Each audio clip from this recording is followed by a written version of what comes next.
Farescape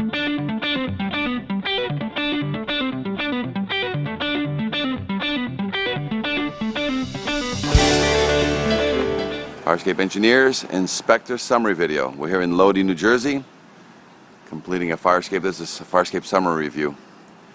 What we're looking here is a Farescape that is 50 to 75 years old, as original to the building. And what we're looking for in this inspection is to satisfy the law. The law is very simple. You must load test your Farescape or provide to the inspector an alternative that also offers a certification and a guarantee that the Farescape is ready to be load tested. So in that case, in a 50 to 75-year-old Farescape, usually within the past 25 years, the major structural on this Farescape has been reinforced or replaced. So we were here to see that all the staircase should have been rebolted. In this case, it is not. It's got all original square head bolts on the treads.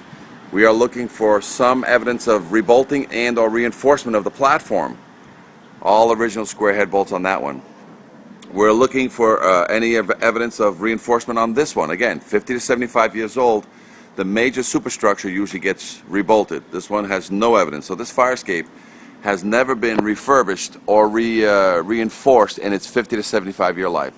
The only thing that this Farescape has ever seen is just paint jobs of some kind, and right now it's in need of another paint job. So even on the paint, it has not seen a paint job in at least 15 to 25 years. With that being said, the refurbishment of this Farescape and getting it ready for a load test, because as is, it will not take a load test. We will not authorize a load test, simply because every connection on this Farescape is 50 to 75 years old. So we will not authorize a load test on this Farescape. Now, to refurbish this Farescape in lieu of a load test, and again, the city official still has the power to load test it, but we need to offer the city official a guarantee that the Farescape will hold a load test, and the guarantee is going to come in this form. Starting with the treads, 100% of all the treads need to be rebolted. No rust in any connection, so all the connections must be clean of any rust.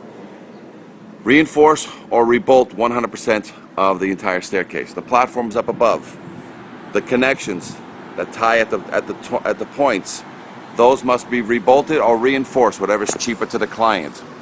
The tiebacks into the building, those must be verified. You have to go inside the building and verify that the tiebacks into the building are good from external or internal view and verification. If not, if it's faster and cheaper, you want some new Hilti epoxy bolts next to the connection. So 3 to 5 inches away from the connection, you put a new bolt into the wall, 8 to 12 inches, then mechanically fasten back to the support. Now you've basically prepared the platform to be load tested. The whole frame of the platform, all the critical corner connections, no square bolts there. You need to rebolt those connections. The flats that go across on this Farescape do not need to be rebolted unless they've got evidence of rust in them, because those are minor structural, but the framing of the platform needs to be done. All the rails, the corner posts need to be rebolted, but the bars in between the rails, they do not need to be rebolted, but they need to be in good to excellent condition. The staircase, the stringer clips at the top and the clips at the bottom need to be rebolted. The rails, any posting on the rails coming down need to be rebolted, because it's a critical component. This platform and that platform both need the same thing. So reinforce the entire platform with new bolting. The supports that go into the wall need to be verified, or they need to be duplicated with new epoxy anchors 8 to 12 inches deep into the wall. Let's take a look at this ladder. This ladder, first of all, needs to be balanced so that when you release it, it drops 2 to 3 feet per second. It does not go back up. This stops anybody from getting up to the Farescape, including the firemen. So you need to perfectly balance this ladder so that when you release it, it drops to the ground and stays down. So you need to put a chain or a lock mechanism right there, and that thing will allow the Farescapes from being pulled down by anybody trying to break into the building. So it's an anti-theft device. At the same time, it's a release mechanism to drop your ladder.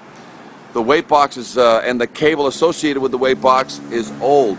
It's unverifiable right now, so, and it's all rusted. So change the entire cable. That pulley system up there, it's original to the building. Those pulleys are cast iron. They're not reliable anymore. So you need to basically just get a new pulley system that the cable will go through. They're much smaller. They're also housed and some of them will have a simple bearing system on them, but that cannot be utilized currently the way it is, because if that wheel pulley ever breaks due to the casting, this will all come tumbling down to the ground. So the cable and the pulley up there needs to be swapped out. The ladder and the connections to the ladder, all original hardware, so that all needs to be swapped out, whatever holds the ladder in place. The weight box is controlled, and it's got, so in case it ever gets released and the cable ever breaks, with a new release arm on the ladder and a control on the weight box, this thing will never hurt anybody. The last thing we need too on here is that, as you can see from evidence of all the rusting, this ladder actually comes down into this parking space here. And sometimes when people, and during snow emergencies or whatever it may be, they don't always will park. So what you're going to want to do is put in a bollard or some form of marking here on the ground, very clearly identifying that no parking be behind us. So a lot of times a bollard is what you want to use here, but because of snow and plows you may have a problem. But definitely a huge yellow streak will keep this car from ever parking in an area where the ladder comes down and falls down. So again, because this fire escape has never been refurbished, you're looking at least 75% refurbishment on this fire escape, and it needs a full paint job.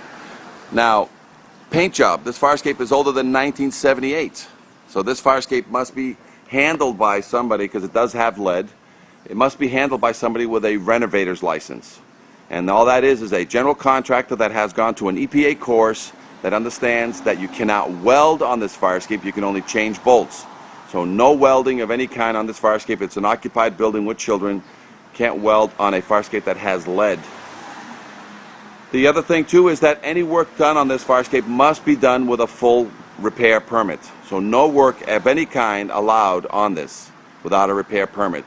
And last, the engineer oversight. This fire escape must have about could be done as little as 3 visits, but sometimes a visit takes about 5 visits by a structural engineer who will oversee and coordinate with the city official that the fire escape is being refurbished, and that under his watch he will guarantee at the end of the repair, with 3 to 5 visits, confirming all the connections into the wall, confirming all the connections, and prior to any paint job the engineer must sign off on this fire escape, saying that all the structure was done to his satisfaction and to his guidance. With that, the fire escape is then ready to be painted, and again by an EPA renovator. So any questions? Fire escape engineers, Inspector Meneses, 800-649-3333.